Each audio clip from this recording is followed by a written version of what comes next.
Guardians did what they needed to do, but will everyone else play nice? Or maybe not nice, depending on how you look at it?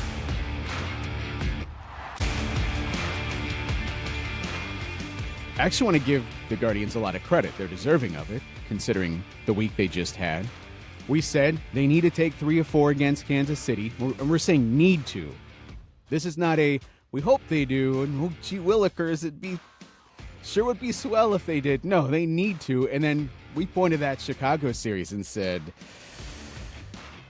it's a little frightening when you go into a series, even when it's the White Sox, the red-hot White Sox. That. The red-hot White Sox. You say to yourself, it's a little bit frightening when you say you have to sweep, because this is a sport where anything can happen in a short 3-game sample size. And they did that too. How often, buddy, have we been here saying, if they want to keep these faint postseason hopes alive, if they do this and that, then yeah. And they don't come anywhere close to that. I think back to the Lucas Giolito stretch a couple of years ago. This team did exactly what we said they needed to do. Now, nobody else was willing to play ball, but hey. The Mariners next week have 3 games at home against the Rockies. And it's the same thing, but even a more extreme example, because like you can't not feel pressure the last week of the season when you're in this crazy, messy playoff picture, right? And you get the Rockies coming to town. That's great. Like, that's a gift. No one else in this race has the Rockies on their schedule. But boy, there is a lot of pressure because you cannot lose a game to that team. So, good luck, Mariners. I can look at the White Sox. They're bombs away here in the second half. Did I see a statistic that said before this series began they had a better second half record than the Detroit Tigers? Yeah, they were about, I think, 500 coming into this series. What? So I can at least buy that that's a tough series, and they were hard-fought games all the way down through the end, all the way down to Brian Rochio making one of the best plays of the season at second base. Wow. TJ, do you remember the 14th afternoon of Rochtember? The White Sox, they got dismembered. The Guardians are a contender. Why am I doing this? Will they ever lose again? Yeah, I mean, I was... You know what I did? When Rochio made the play, I looked around the press box because it was like I needed the confirmation that I didn't want to like hyperbolize it. In my head, I'm like, oh my God, that might be the greatest play I've ever seen given the moment and the stakes. And, you know, it wasn't your backup catcher running down the line to first base. And I'm like, you know, I've seen the craziest thing I've ever seen in a moment like that is Tyler Naquin's inside the park walk-off home run. And I remember I had to write a game story that night, and I just sat and stared at my laptop, froze, didn't know what to do. And this was, I'm like, okay, like defensive plays are subjective, right? Like it can be an incredible play to one person and a solid play to another sometimes. This I think we all agree was incredible. And just the fact that, you know, if you don't execute it perfectly, it's a tie game. And so I'm looking around the press box and I see one person with their hands on their heads. I see one person with his mouth just wide open. Someone else like with their hands in the air, like, oh, what do I do now? And so it was confirmation. Like that was, I mean, I didn't even know how to describe, like you have a walk-off when you have a hit or a home run or a sac fly. And I wrote, I was like, is this the dive off, the glove off? The season-saving showcase of defensive wizardry that leaves you with your jaw on your lap off? Like, I don't even know how to describe that. You know, I felt like I wanted to go over to Fangraphs if it was an actual entity, an actual thing that I could talk to and say, you can sit this one out. Because I'm going to go over there to Brian Rochio's page, and I'm going to add that defensive run save tally myself. I saw it on the field. You don't need a computer to show it to me. They need a Mario coin after that play. The sound effect. Played in reverse for saving the run. I don't know. I loved.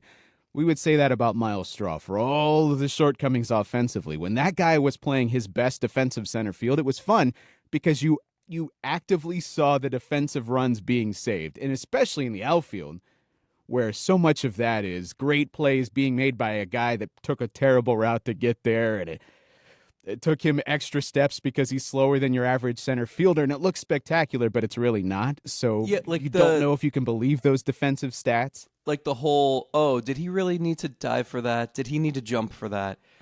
Yeah. There was actually one of those over the weekend, I think, maybe with the White Sox guy. But yeah, it's sometimes it can be questionable. Like, is everyone seeing the same thing? Yeah. And the defense overall, the defense has been so good. 100%.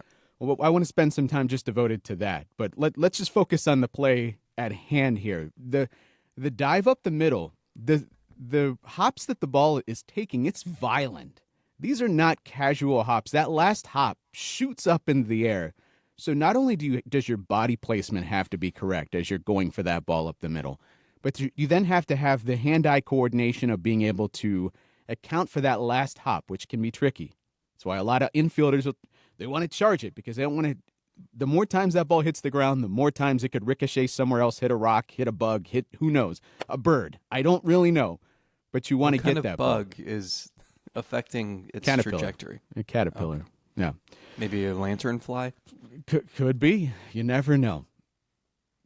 Not only does he gets the ball, and you're saying he has to get rid of this in a hurry, and he knows that. And the ability, and I think you asked the question post-game about it, that it takes to be able to know that you catch the ball, that you have the ball, and then all in one motion as your body is still off balance, to be able to turn, throw, make a throw with velocity and right on the money to your first baseman. Incredible play by Rochio. Can I take you through this? So in my mind, I'm thinking, okay, well, you know what would be fun? Let's break down the play and all the things that the defender has to, it's like a checklist in your head that you have to go through when you're making this play. So I asked Stephen Vogt, like, what does a defender need to do to execute this? What are some of the considerations here? And we're talking through this, and like, you know, you think, okay, first of all, you decide you're going to dive for it, right? And if you're fortunate enough to come up with the ball, you have to recognize where you're at on the field. You know, on that particular play, you had a runner running to second base. So is there a play at second? No, because Gabriel Arias was also charging toward the ball that was going up the middle. So, okay, you know you have to make a play to first. So you got to think, okay, who's the runner? What's their speed? You have to think, what do I have time to do? Do I have time to pop back up to my feet? Do I have to throw this from my side? And what kind of throw do I need to make? And like, can I look? Do I have time to look at first base? Like you might not have time to turn your head to see like what angle you're at. There's a lot of different considerations there. So I'm going through this. So then I asked Rochio.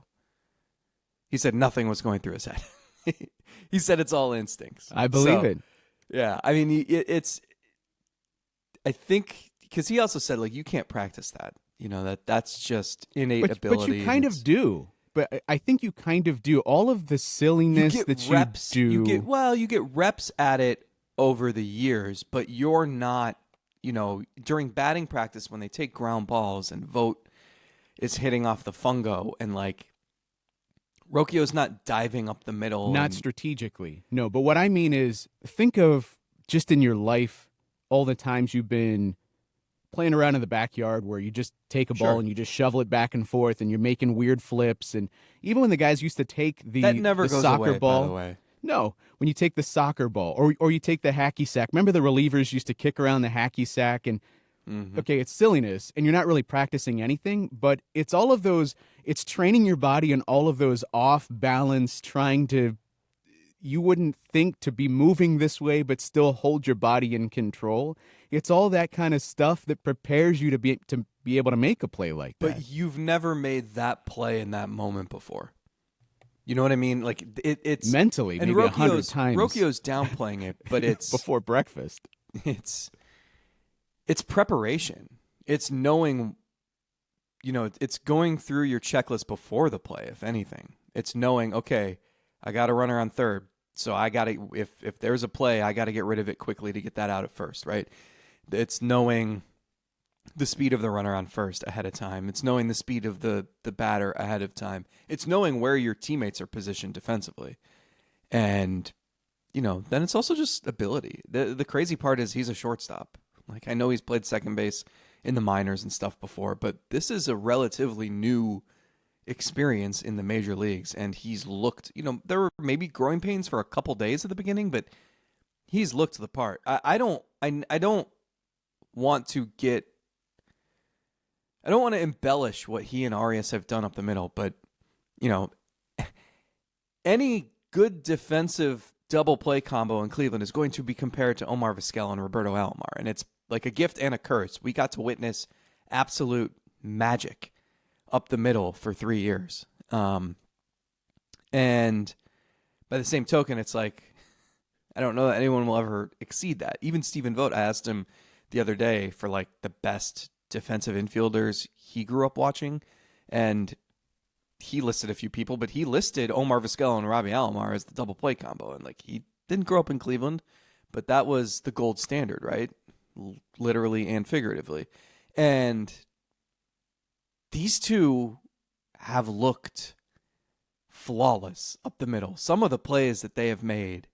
I mean, Arias made a diving snag to start the game on Sunday, and Cecconi was like, if not for that, like, that start does not go as well as it went. So it's you alluded to it. Cecconi talked about it after the game. Like, the defense is the subplot to all of this. We'll talk about just how incredible the pitching has been for a few weeks now. The defense has been a big part, and I think Rochio emerging as like, kind of looks like Andres Gimenez there at second base, and that's been enormous. Yeah, it's been so good that it was almost jarring when he made the play earlier in the game where he caught it on the short hop. He wasn't sure if he caught it. Yeah. He could have gone to second, and it looked like in the moment he just panicked and wanted to make sure he got a out in that situation, which, if the worst thing that happens is you flub getting the lead runner, but you still make sure you got an out, I like that. That's far more preferable than I think we've even seen the Rochio of the past. And I'm wondering, between those two, Arias making great plays, Rochio making great plays, how much do those two just feed off of each other? I mean, it has to start with the natural ability.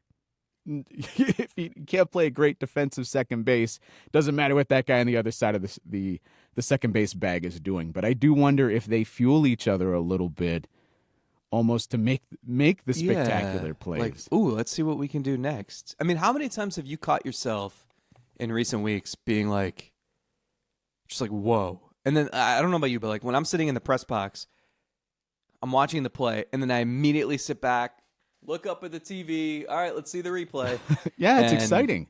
Yeah. I mean, I don't, like, if you're watching at home, are you, obviously they're going to show a replay, but are you rewinding it and rewatching? I feel, anecdotally, I just feel like that has happened so much in the last few weeks. It's crazy. Well, I wonder how much does that, as a pitcher, I can put myself in their shoes and think about it, but as a professional pitcher, are you more likely to let the other team put the ball in play? Are you not feeling that pressure? I can't let them hit the ball in play. I need to strike somebody out here. When you see your defense turning in plays like the Arias one, how about the Arias one?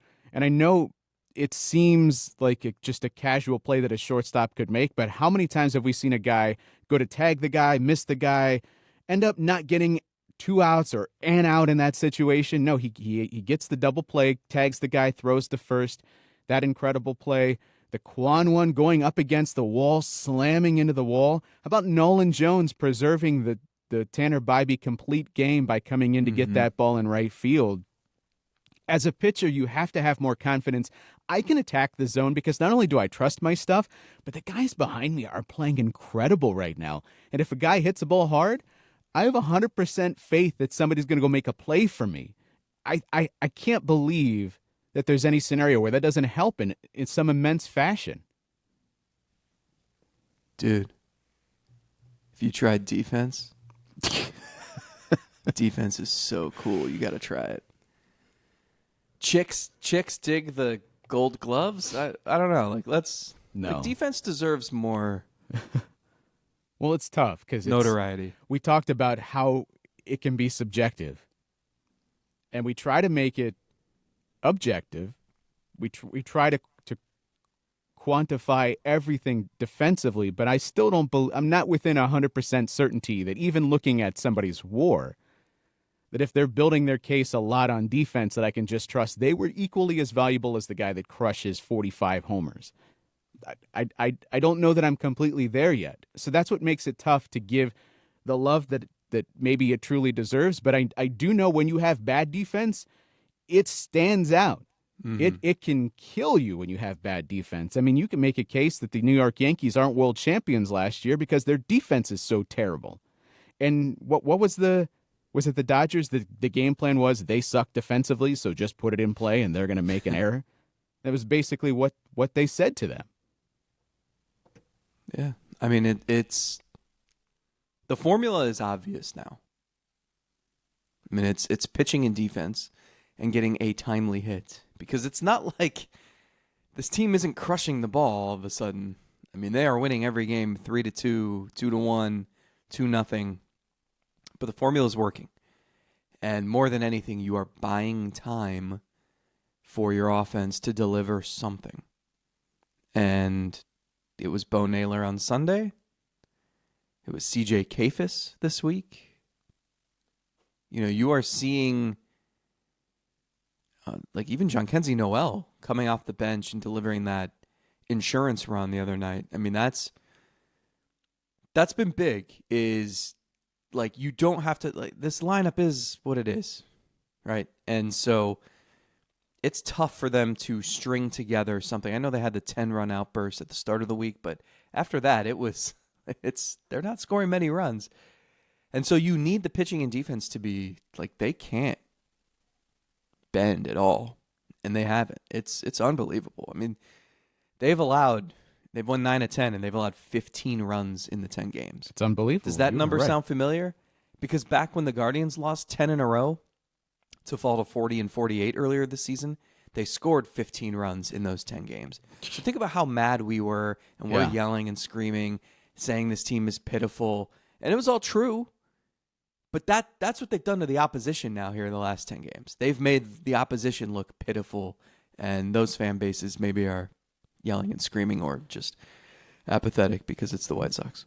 I mean, they ended the Rays, they ended the Royals. They were just taking turns ending people that were still in the wild card race. And I think this sort of gets back to what I alluded to at the start. I'm impressed because they needed to come in here and had the week that they had against Kansas City and Chicago, and they did that. Mm-hmm. And not only that, how many times have we even said earlier this year that how can you expect the pitching to be as good as you want it to be when you give them no margin for error? And right now they have no margin for error, other than the fact that guys are playing great defensively behind them. But if you give up a run or two, you have to be in the back of your mind thinking, okay, we've been getting timely hits, but I might not be getting the offense here. I can't operate with any sense of leeway. And that it doesn't matter for them. They're just backing it up night after night after night and expanding the rotation. As I said on X, this is the time of year when you're thinking about, well, we only have to worry about starting 2 or 3 guys in this playoff series. The Guardians would be like, I don't know, can we just expand the series further because we have more guys that could take the ball and start for us? Why don't we make the whole roster out of the rotation?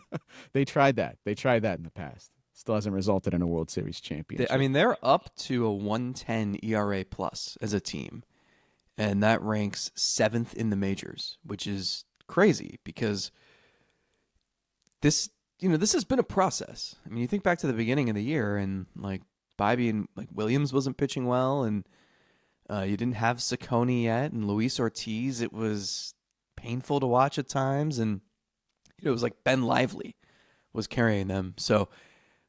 It's been a crazy journey. I asked Carl Willis on Sunday morning, just at his age, he's in his mid-60s, and he's been around forever, and he's coached 5 Cy Young Award winners.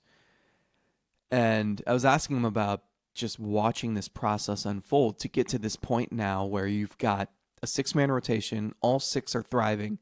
They are the backbone of this playoff push.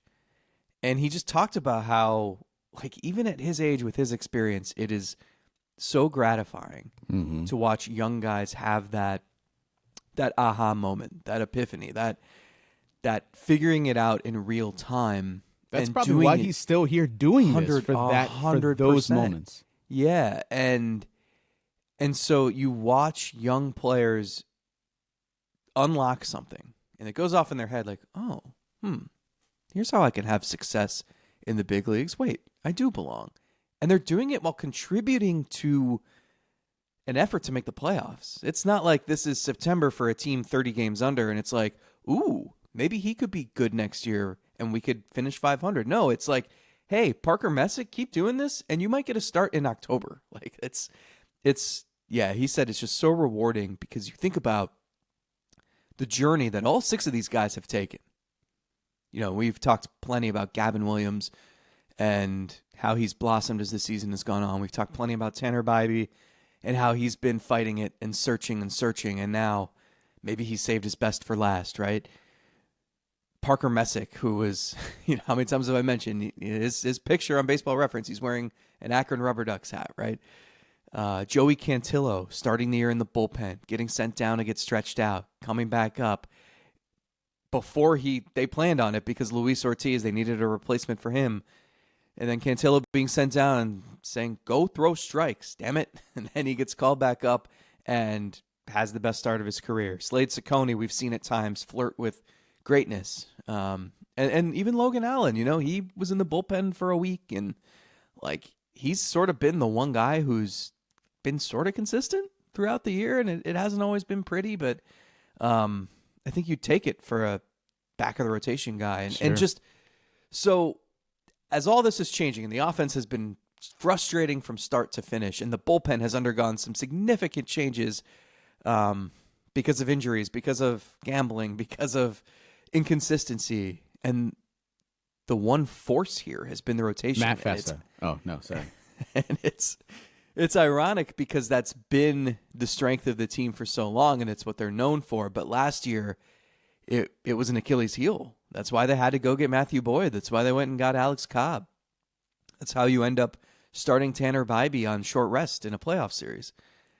And they made a conscious effort to remedy that over the offseason by trading for Ortiz, by trading for Cecconi.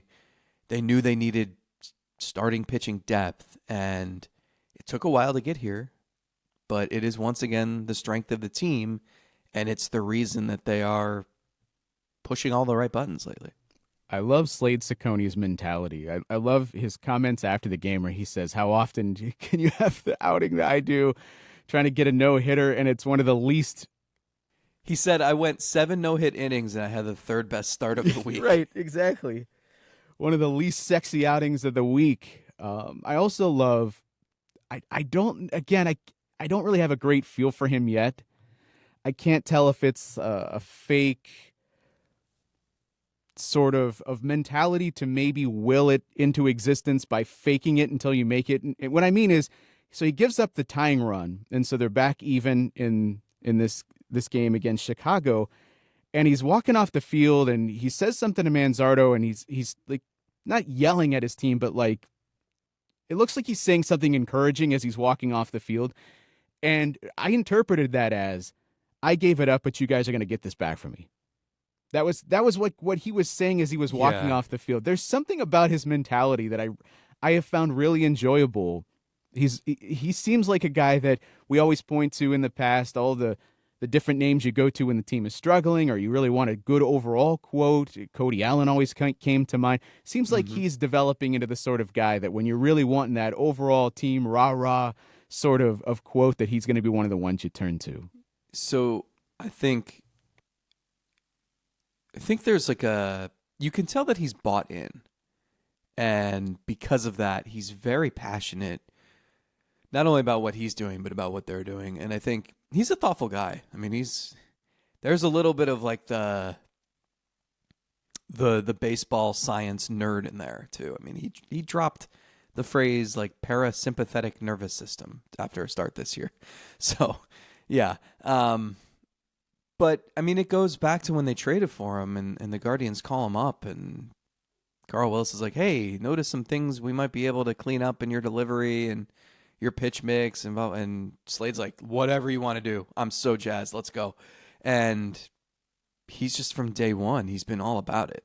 And I think, I remember Logan Allen telling me, the other Logan Allen, a few years ago, like, he came over from the Padres and 6 months later, I think it was spring training. He hadn't even like pitched in a game yet. And he's like, I'm already 10 times the pitcher I was before the trade.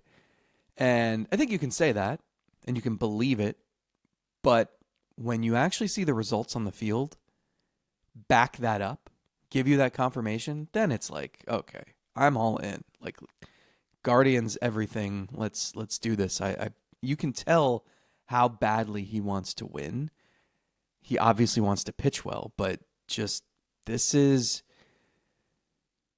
they're doing some good things here to where, we talked about the need to both set yourself up for success in 2026, and if it's a byproduct and it helps you in 2025, great. But we talked about call up Kafis and DeLauder because let them get some of those firsts out of the way. And, we didn't think, Kafis wasn't going to be worse than what Santana had done. And it would also help you in 2026, right? And you're reaping the benefits of both. Those young players are helping you in 2025, and that is only going to make things better for 2026. And Cecconi's a perfect example of that too, where he is going through some, it's been up and down. He's learned a ton this year. This has been a monumental developmental year for him when you think about everything that's new and is going through his first 162 in the big leagues. And the fact that it can end, and I know there's still 2 weeks left, but it's you're ending on such a good note. And maybe there's more than 2 weeks left. I don't know. We can discuss that. That's obviously helping you now, but like, how much better off will Cecconi and players like that be next year because of what they're going through? And to get that taste of, hey, here's what meaningful baseball is like in September, and pressure and performing under that pressure, like that is so beneficial. We know for pitchers, there's never a finish line, right? There's never this is what I need to do, and I never change ever again. This is a constant adjustment as guys adjust to you, but it's been fun seeing Cecconi really lean on that curveball, and he's become not a two-pitch guy because he still uses those other pitches, but the fastball and the curveball working in tandem and being able to throw them for strikes has been fun to watch, sort of his evolution as this year has gone on. He said something the other day that you're talking about him being that baseball scientist a little bit, and he was talking about how his fastball and curveball match each other, and they go together well as the tunneling aspect comes together for him. And then he was also talking about just the spin of it. And so I was looking to see if the spin and curveball were good mirrors for each other. And I actually pulled it up, and I can hopefully pull this up too over here on Savant. But you can see, so the blue, this is for our YouTube audience. Sorry if you're just listening to this, but the blue is the curveball spin and the red is the four seam spin. And you can see how they sort of mirror each other. And this is important for a pitcher. It's not, you can survive without this, but for the hitter, it's tough to see whether the ball is rotating this way, spinning overhand, or spinning under. So it would be the under would be the fastball spin. And if you can make those two coming out of your hand look very similar in the spin, and for the guy they can't quite tell, and if it takes them just that extra 0.1 second to be able to figure out, oh, this is the fastball, or oh, this is the curveball, makes a huge difference for these guys. And of course, you have to be able to throw the curveball in a zone where it's going to tunnel well off the fastball. But the command has been so much better here recently. And I was even looking at this, the stuff may not stand out, but if you have two pitches that work well with each other, it might go beyond just looking at the individual stuff of one pitch. And the location plus for his last few outings, the Chicago start hasn't come online over at Fangraphs yet, but he went through that stretch where he was struggling a little bit, and the location plus was not very good for him. He had a run of 4 out of 5 outings where he had below league average location plus. His last 4 outings prior to the Chicago start, 109, 101, 109, 106. He's commanding better in his most recent starts, and it really feels like he's found a formula that he trusts in with that curveball and fastball, the two pitches that have really jumped out for him. And when he commands that curveball, can throw that for strikes. Now that fastball is not just a crush me pitch. He's in the month of September, the fastball, let me see if I can find it real quick, has a 200 batting average against. If your four-seamer has a 200 batting average against it, and I know you can look at the expected numbers, tell you a different story, but you also have that great defense going behind you. He's getting good results with the four-seamer. Has to at least be in part because he's found the curveball that can tunnel well off of that and give hitters just that extra little something to think about, so they're not just always going to guess correctly on that four-seamer and be able to crush it the way that they were for a little bit of time. And then he's locating better. So good situation for him. Things are going to get interesting with the rotation because you got 7 games in 6 days this week. You had the off day, which helps, but you've got that doubleheader looming Saturday. And John Means is ready in terms of being stretched out. I think he threw 82 pitches on Sunday. Didn't go well. He gave up a bunch of runs to the St. Paul Saints. And so going to get rid of my 7-man rotation chant that I made up. You can sort of manipulate this, though. You can just lean on the 6 guys you've got, and whoever pitches Tuesday, tentatively, that's Joey Cantillo. Could pitch Sunday on regular rest. But who do you want facing Detroit? Who do you want facing Minnesota? What does that mean for the following week when you've got another off day and then your final 6 games of the regular season? This is going to be interesting. As of now, I think the Tigers are throwing, I believe it's Mize, Flaherty, and Skubal. So, you got to bring it.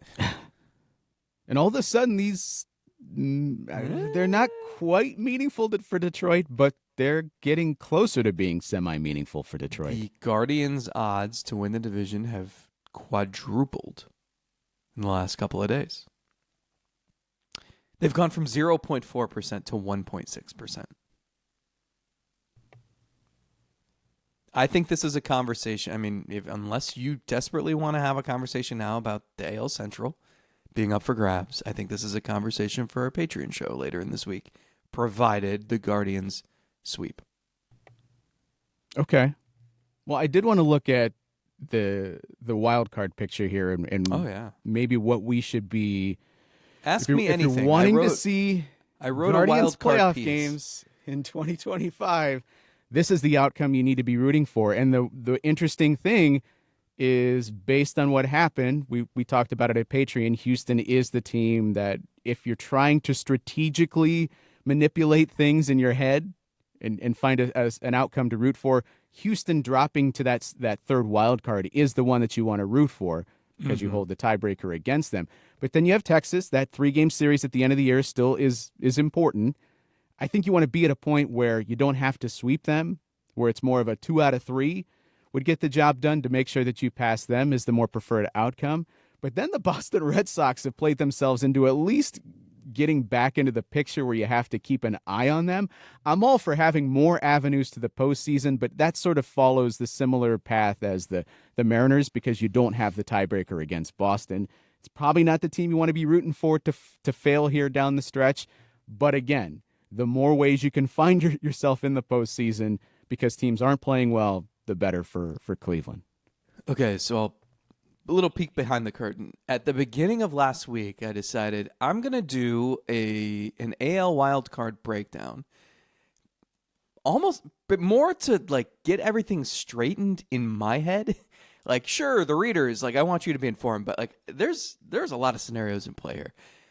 And at the time, it was the Guardians, the Rays, the Royals, and the Mariners.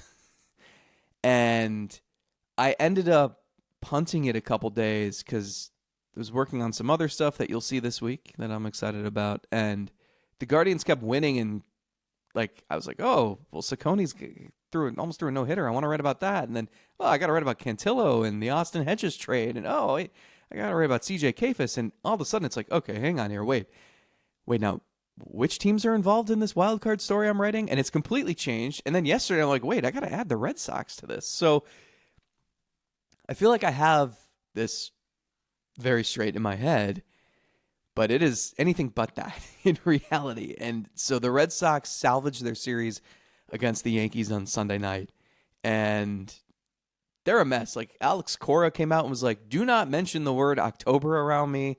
Like we got to be focused here. The Red Sox host the Athletics, then they go at Tampa, at Toronto, and then they host the Tigers. So there's a lot of moving parts here. Because if you just think about that, the Blue Jays series, well, the Blue Jays could clinch the AL East when they're facing the Red Sox, and they are probably going to want the 1 seed. So, like, I don't think Toronto, there you go, look at you. I don't think Toronto is going to be coasting at that point. And then the Tigers, it could be, what if the division is still at stake? Right. Like, what if, so there's a lot that could be decided there. You mentioned the Astros. This is a team that's like free falling. Our Astros writer Chandler Rome, who's a hilarious guy, always deadpans that the sky is falling in Houston, and he's going to be on a yacht somewhere all of October. Their injured list is crazy, the amount of talent on there, and they face the 2 AL West teams that are in the race this week. So they host the Rangers, they host the Mariners. So if you're the Guardians, you're like, okay, so we want the Astros to keep losing because the Guardians have the tiebreaker over the Astros. But if the Astros lose to the Rangers here, then the Rangers stay ahead of the Guardians. I think I know what you want to happen. I think you want Texas to take 2 or 3, because then they don't go What way about the past Mariners you. Way series? Past you. I think You almost want Seattle to sweep and just get out of this picture and win the AL West. Yeah, I think part of it is going to be what happens when you get to the 19th, when that series starts. Mm-hmm. Then I'll have a better picture of where the Mariners are at. Based on what if I say I want Texas to beat Houston 2 or 3, because I don't want Texas to go flying past the Guardians necessarily here. So I think them taking 2 or 3 is the better outcome. And if that happens, then I definitely want the Mariners to just take care of Houston after that. Because you see that final week for Houston, it's on the road, but that's pretty winnable, where they could go 4-2, 5-1 for sure. The Mariners, they're at Kansas City, at Houston, and then they host the Rockies and the Dodgers. They've won 9 straight. Like you look at their roster, they are a really, really good team. And the Guardians do not have the tiebreaker over the Mariners. So I'm with you. I think in the end, you probably just want the Mariners to win the West. And if that means they can beat up on the Astros, that's probably for the best. The Rangers, so they go to Houston, then they host the Marlins and the Twins. So those are 2 winnable series. So it's tricky, if you want the Rangers to beat the Astros this week, you're gonna have to root your behind off for the Marlins and the Twins. It's a lot to ask for. That's why I said I think the better outcome is for them to take 2 or 3, because I think they can bank some wins. Now, the Marlins helped you out by taking down Detroit a couple times in their series. Marlins still can be capable of having, at least putting up a fight, I think. Minnesota, I'm not sure. I'm not sure Minnesota's going to help you much. And then if it comes down to those final 3 games, and they're going to try to throw DeGrom 3 times in that series, I think. It's gonna be a lot. I mean, the playoffs have sort of already started for Cleveland, but at that point, the playoffs will have begun. I mean, just think that last Sunday, September 28th, Browns at Lions for the Barge. Let's go. Who's starting at quarterback that week? Game 162. Who's starting at quarterback that week? Jared Goff, probably, is my guess. If you're the Guardians, how many wins do you need? The bottom line, you won 9 of 10. Yeah, you can't. You can't slow down. Obviously, you can't have a bad series. You can't. No, I think you're going to talk yourself into circles trying to figure out how the other teams you can manipulate that to get your. If the Guardians just come out and win games and win a lot of them, it might end up being a moot point. A lot of that because of those teams in the West getting ready to all play each other. It's a great chance for you to make up that ground that they really need to right now. Yeah, it is. Is the AL Central over? I know You I said you let's wanted to table wait it. till later I know, this week. But I see 6 games against the Tigers, and I'm like, If they would they have have lost, to go 6-0, right? if Detroit would have got swept, are we doing like full on hit the siren? Woo woo! Yeah, I mean, Central is on. I'm shocked you haven't played any club music yet. I promised it in their Discord. Why aren't you telling me these things? I thought why was that not in the show prep notes that I gave you before the show began? You know, one of our comments, and we love all the comments, the love and the hate, especially the ones that can. Okay, I'm maybe gonna lie, I don't love the hate. okay, so a lot of the ones directed at me because I think they're fair. One of them said, you know, if you guys took less time on each topic, you could get through this much faster. And it's like, yeah, that sounds like a good idea. If only we took the time to figure out what the hell we were going to talk about before the show started. No. This is I don't want it to be formulaic and no, it'd be vanilla. Yeah, it'd be and boring. Also, like we get deep and it spurs further conversations. Yeah, I think that's a feature, not a bug of the show. It'd be boring if it was the same formulaic every single show. We play into the bit. We do prep. We talk about what we want to mention on the show. TJ knew I was going to sing earlier, okay? I'm pretty sure you're texting the wrong person. I don't know these things. Anyway, you got 3 at Detroit, 4 at Minnesota, 3 against Detroit, 3 against the Rangers, and I would venture a guess and say the absolute bare minimum is 9-4, and that probably doesn't get you in. But it depends. Is there a sounder for that? On what everybody else does and who everybody else beats. So, you know, why don't you just play it safe and go 11-2? Sure, why not? No, I think the 2017 mentality is the only one to live by. The most boring team to ever win 22 games in a row. We're only focused on. We didn't even know we won that many games because we're always focused on the game in hand. Yeah, which was so much BS by the end of that. They knew They knew every single statistic, but whatever.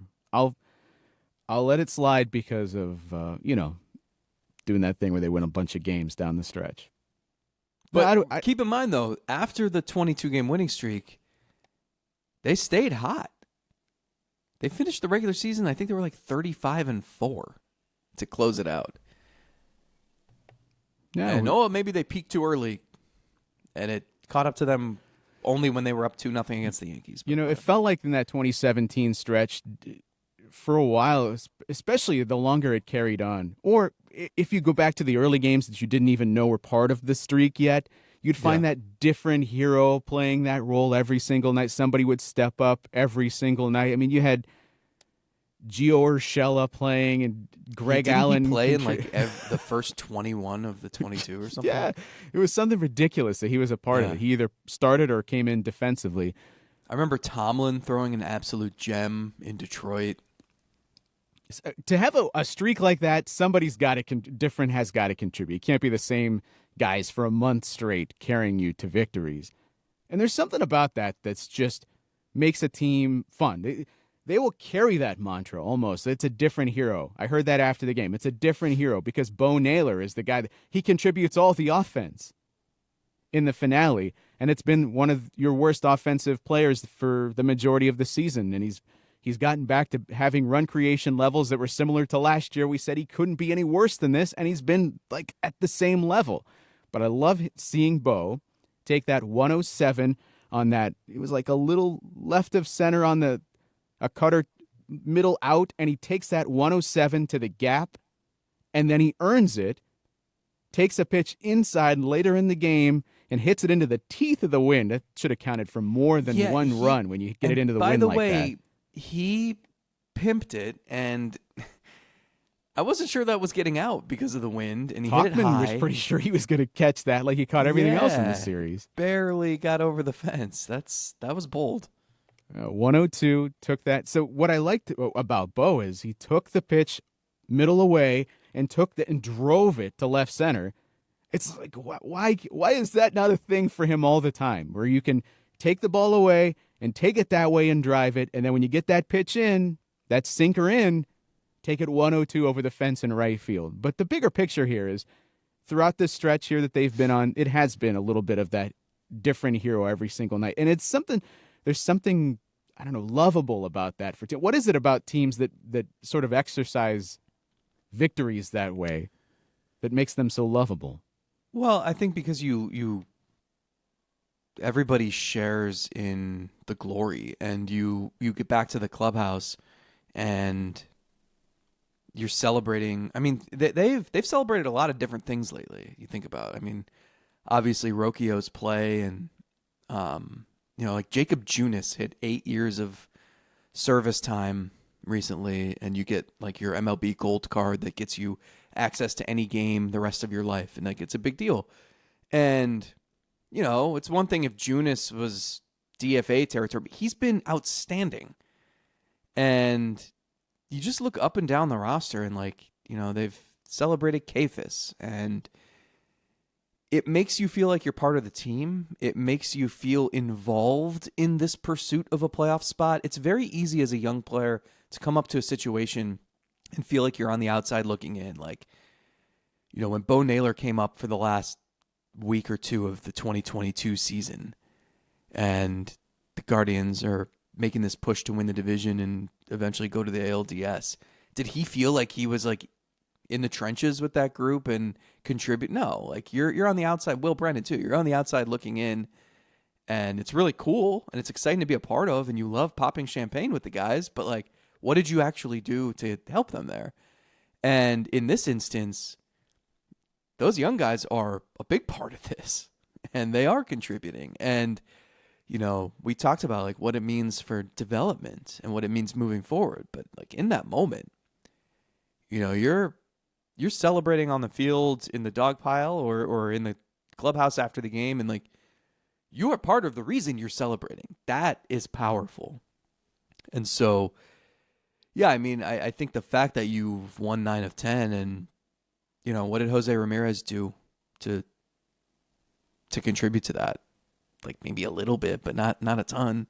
What did Stephen Kwan do? Like we'd feel differently, I think, if they had won 9 of 10 and it was like, man, it was all Jose. Like, no. Now I'm expecting, okay, he gets an off day here, and then 2 weeks left, turn him loose, and like I would anticipate he's going to get hot here, and that's going to help you even more. I do wonder when you have a lot of those contributions coming from up and down the roster, and it's not always in the same ways too. How much does that fuel the next guy to make the next big play, or have the next hit, or have the confidence that when they step to the plate like Kafis did, that everybody else has had their turn. This is mine. I don't feel out of place here. I'm legitimate part of this. Even Nolan Jones, the year that he's had, still had a big home run not too long ago, still had that incredible play to save it for Tanner Bybee. And how much better is he feeling about himself, regardless of what happened at the plate? Because everybody's like, dude, you saved it for Bybee. Mm-hmm. And he can say, you are the reason why I completed that complete game because of that play you made. Everybody contributes up and down the roster in some way. It just makes it a more enjoyable experience. You know who has found it therapeutic to be in the clubhouse a lot? Lane Thomas, who you won't see this year, maybe ever, in a Guardians uniform.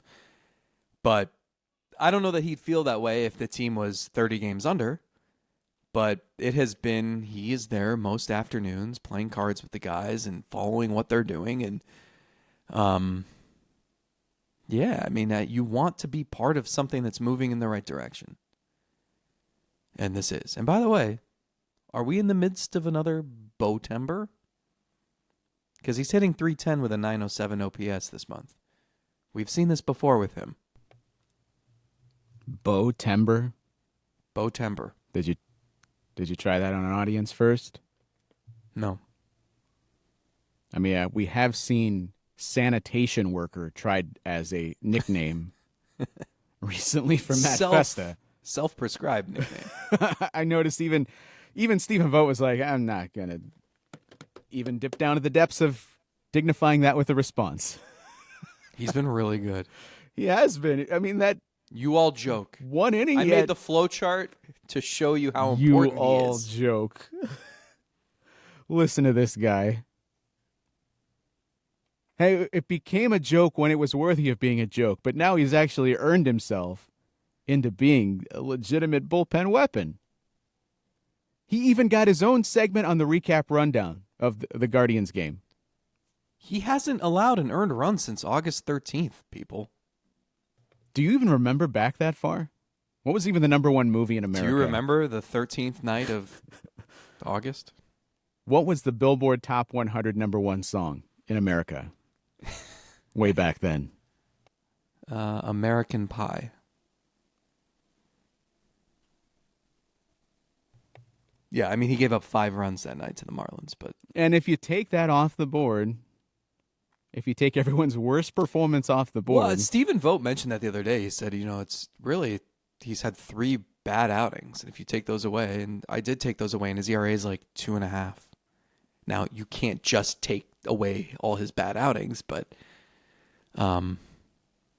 his FIP's 276. Like, he's been good. What's the meme when you have a take that no one else is going to agree with? It's the guy standing up at like a city meeting. Everyone else is looking at you. That's Stephen Vogt earlier in this year when he decided, I'm going to go to Matt Festa every single chance I get. And at the end of the day, he proved to be right. Further proof that we do actually do show prep. We had a number of topics today. We got to some of them. Some of them are leftovers. I don't know if we're going to even get to them later this week at Patreon. It really depends on what this team does the rest of the way. But it was brought up, and I want you to think about this for a few days, maybe even kick it around in Discord, and then we'll get to it later this week at Patreon. Is Stephen Vogt doing a better job this year compared to last year? Because we know that the managerial job, you don't have to answer right now, but the managerial job goes beyond just the pitching changes and the pinch hits and handing in the lineup card every single day. Yeah, I think the Manager of the Year award is, in many ways, a farce because most of what a manager does that impacts a team is not seen on the field. And we treat it as, this team exceeded our expectations, but maybe our expectations were wrong to begin with. And so from that standpoint, knowing just an iota of what Vogt has done behind the scenes, I think you could make an argument. I think last year he was learning on the fly, and it was a new staff, and they were instituting new culture and a new way of doing things and new practice regimens and a lot. And it clicked early, and they carried it throughout. He did a great job last year. Like, don't get me wrong. He has had to, and I've had this conversation with him where he's had people come up to him and say, man, not as easy as it was last year, huh? And he's like, it wasn't easy last year. Like, just because we won games doesn't mean, again, like, you don't see beneath the surface. But it can't be glossed over just what he's had to do to keep that group together and moving forward. And so it's a tough question because it's so subjective. You can't quantify anything about it. But think about it some more. We'll kick it around later this week. I think it's worthy of discussion when we think about what goes into the job of the manager. It's more than just who gets the ball in the 6th and 7th inning. And because we know that answer is Festa. It's an easy one. That's the easiest call that guy can make. All right, let's wrap it up with something fun. What do you say? And now it's time for the random Cleveland used to play here guy of the day. So my question for you, we're not going to do a random guy. I'm not going to make you to answer that. But I watched the YouTube video that was going through the many, many players in recent years that had great careers with one team, and then the last memory is a team that you see the cap, it doesn't make sense. That he played for who players. And of course, Keith Hernandez is famously on that list for coming to Cleveland. But I was thinking about who are some of your favorite. That guy played for the Indians or even the Guardians. That guy played for Cleveland. I've got a list. I'm not saying this is a final list. I think there's probably more than this, but I was just quickly going back through. And I can feed some to you if you just want to react to the names. Yeah, maybe that'll spur some. Like the first one that came to my mind was Carlos Gonzalez, just because I don't think anyone. That's a good one. He's a Rocky through and through, right? Right. I didn't even include him on the list, but that is a good one. I feel like people remember Hanley Ramirez in 2019, but probably don't remember Carlos Gonzalez. He hit cleanup one day and was DFA'd 100% fair. Yeah. I'll say my favorite one goes back to 1998, Cecil Fielder. Yeah. He had a great career with Detroit, and he had a couple years with New York where he was still hitting in the middle of their lineup. Went to Anaheim, was not great, 241, 335, 423 in 1998 with Anaheim, 17 bombs. Cleveland picks him up 14 games. Here's the slash line, 143, 189, 171. That is a -6 OPS plus for Cecil Fielder in Cleveland. Well, the year before, they did the same thing with Kevin Mitchell. Remember that? Kevin Mitchell, who won an MVP award in '89 with the Giants, had some good years, but played for 13 seasons, and then in '97 he was like 35, came to Cleveland. I believe he was in the opening day lineup, because I always do those Sporkle name the lineups of the last 30 years, and he's in 1997. I have a plain dealer saved where they, how everyone lines up down the line, and it was the starting lineup and the picture, and it has Kevin Mitchell in the picture, but it always frustrated me because somehow in the picture, Omar Vizquel, who's hitting second in this lineup, has flipped. They just traded spots when the picture was taken, so it looks like he's hitting third, and every time I scream, no, that's not accurate.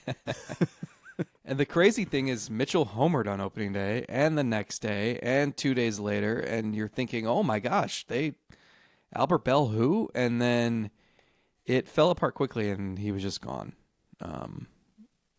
So, yeah, Kevin Mitchell falls into that for me. I think he was 1 for 24 to close out his Cleveland career, which ended in May of that season. I mean, you can make a similar case for Geronimo Baroa. Yeah. 20 games with Cleveland. All right, so here's some more of the names on the list. Dave Winfield, remember him being part of the 95 roster. Even hit a walk-off, I believe, early in the year for that 95 team. Jason Giambi, don't know if you remember the home run that he hit against the White Sox that we talked about endlessly on our Patreon show. Sean Dunston. They thought maybe they could catch lightning in a bottle with Sean Dunston at second base. Further proof, Rochio's making it look great to just move to the other side of the infield. Did not go great for Sean Dunston and his arm at second base for Cleveland. You know who I rode an elevator with recently that would fall into this, I guess? How about Derek Lowe? Yeah. We talked about him, I think, as you referenced the joke he made where the lights flickered, and he said, oh, cashed my paycheck. But 2012, I mean, he just seems Red Sox through and through to me, and you forget that he was really good for a couple months with Cleveland in 2012 and then really bad for a couple months and was out the door. Late 90s, 39. Late 90s teams, they were successful with Chuck Finley, not as successful with Mark Langston, but he was a Cleveland Indian. Great musician, part of Tribe Jam. Carl Pavano, remember the Carl Pavano tenure in Cleveland? Who could forget? An easy one that is now painful when you look at the career. He had Jeff Kent in 1996, who Mike Hargrove just decided, no, I think I like Vizcaino better than Kent, and we're not going to play Kent. Okay, well, he ended up doing something decent with the rest of his career. Remember the Jason Kubel experiment? Yeah. That was one of the best random jersey sightings I've ever seen. Because he played, handful of games with Cleveland in 2013? Jack Morris, that one people point to. And then one that followed sort of a similar path as Cecil Fielder, that's a Hall of Famer, Harold Baines. Yeah. In 1999, picked him up for the end of the year. And he was good, wasn't he? He was hitting I in have the middle to of the double that was check absolute on machine that. that scored 1,000 runs. This guy is not. So this is actually. I'm going to talk out of both sides of my mouth here. In my mind, this guy was not like some great player, so he wouldn't fit into this category. 684 OPS in 28 games for Harold Baines. Completely. He hit misremembered. 271 with a 354 on base percentage. Oh, okay. Mark No slug. Grudzelanek.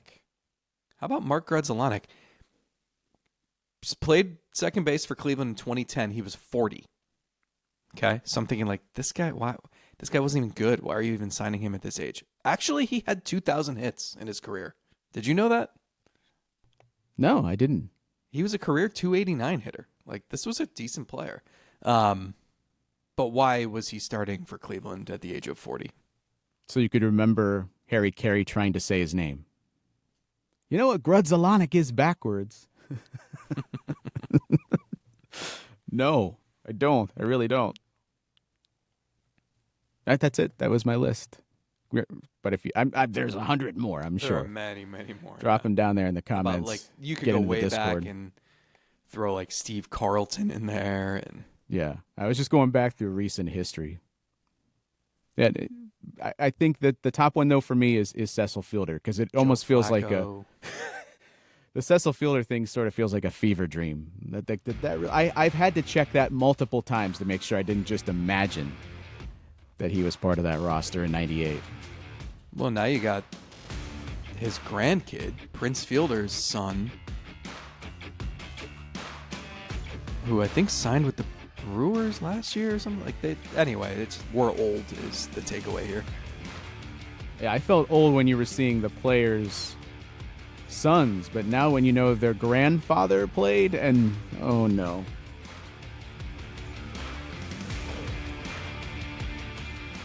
Anyway, see you later this week. We got fun couple weeks coming up, buddy. I'm ready. More singing ahead in our future. I Eat hope. my dust, Hayden Grove.